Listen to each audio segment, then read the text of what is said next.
வீட்டுக்காரம்மாவை பார்த்துக்கணும். பொண்டாட்டியே நினைக்கக்கூடாது. அந்தம்மா வீட்டுக்காரர் புருஷனாக நினைக்கக்கூடாது. இது முடியுமா?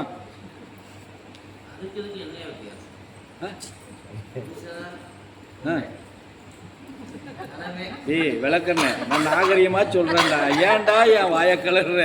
உனக்கு அப்படி கேட்கணும்னு ஆசையாக சொல்கிறேன். நான் வேணா சொல்லிடுறேன்.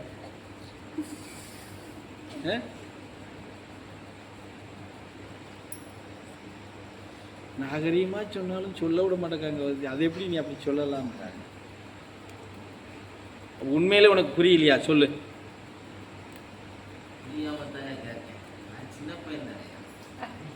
நீ இந்த பக்கம் வா. இல்லை, நீ வா இந்த பக்கம். அந்த பேச்சுக்கு இடம் இல்லை. வா முன்னாடி.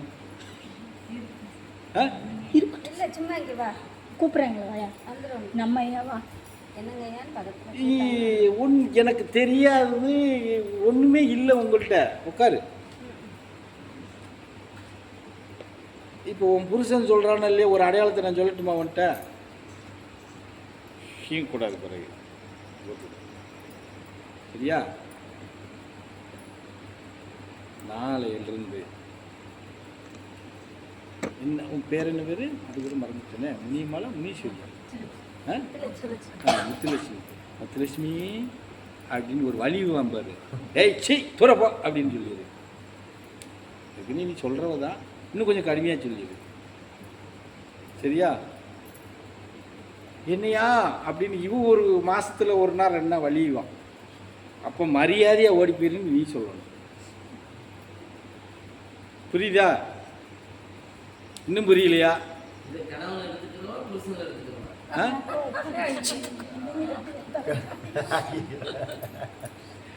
இது மனைவிங்கிறதுல நீ எடுத்துக்கிறணும், அந்த அம்மா கனவுங்கிறதுல எடுத்துக்கிறணும். அவ்வளோதான்.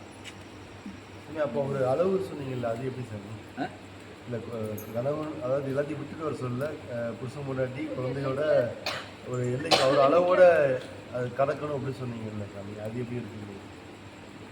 இதுக்கு எப்படி நியாயமாக பதில் சொல்லணுமா, இல்லை நீங்கள் கேட்ட கேள்விக்கு தகுந்த மாதிரி குதர்க்கமாக பதில் சொல்லணுமா?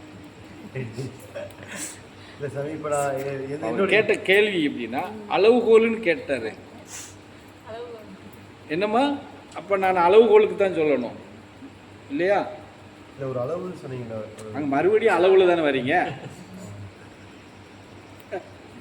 ஸ்கேல் எடுத்துட்டு வாங்க,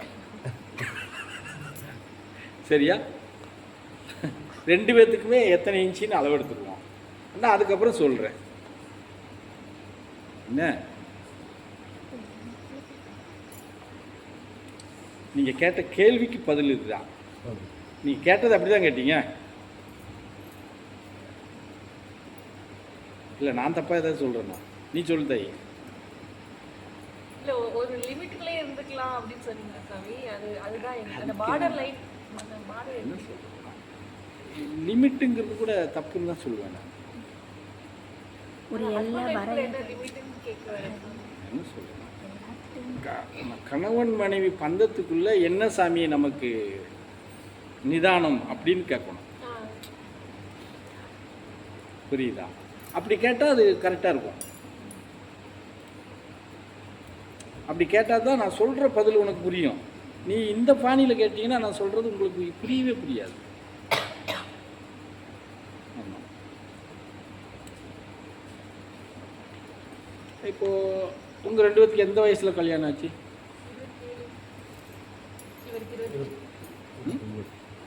27, 28 தான் வச்சுக்கணும். ஒரு பெரிய வித்தியாசம் இல்லையா? அப்போது 35 வயசு வரைக்கும் உங்கள் விருப்பம் எப்படி? இருவருடைய மனம் சார்ந்த விருப்பம் உங்கள் உறவில், சரியா? 35 தாண்டிடுச்சுன்னா 30லிருந்து 40 வரைக்கும் தன்னடக்கம். எப்படி இப்போ நம்ம வேறு வாரம் பூரா சமைச்சு சாப்பிட்றோம். ஆனால் ஞாயிற்றுக்கிழமை வந்துட்டு அப்படியே சமைக்கிறத விட்டுட்டு அப்படி போவோமே அப்படின்னு போகிற முடியாது. ஹோட்டலில் தேடி ஹோட்டலுக்கு போகிறோம் இல்லையா? அந்த மாதிரி வாரத்தில் ஒரு நாள் இன்னைக்கு பிரியாணி செய்யுங்கப்பா அப்படின்னு சொல்லிக்கிற வேண்டியதான். இது கூட ஏன் இவ்வளவு மறைக்கிறேன்னா, அந்த குழந்தை உட்காந்துருக்கிறதுனால தான் நான் இம்பிட்டு மறைச்சு பேசிக்கிட்டு இருக்கேன். புரியுதா? அப்படி 45 வந்துருச்சுன்னு வச்சுக்கியேன், 2 வாரத்துக்கு ஒருக்கா பிரியாணி செஞ்சு சாப்பிட்டுக்கிற வேண்டியதான்.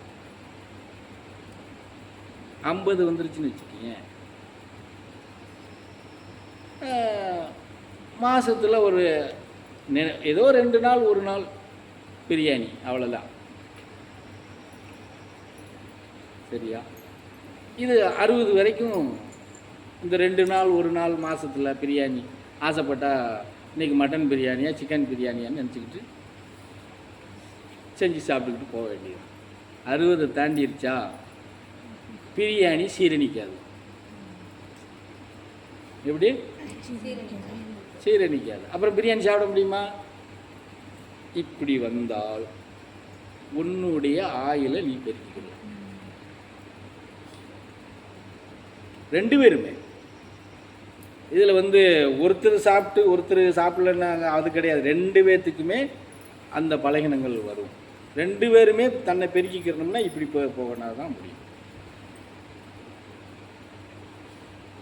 நம்ம தான் தினமும் பிரியாணி சாப்பிட்றோம், பேர் எப்படி இருக்க முடியும் சொல்லுங்க. என்னம்மா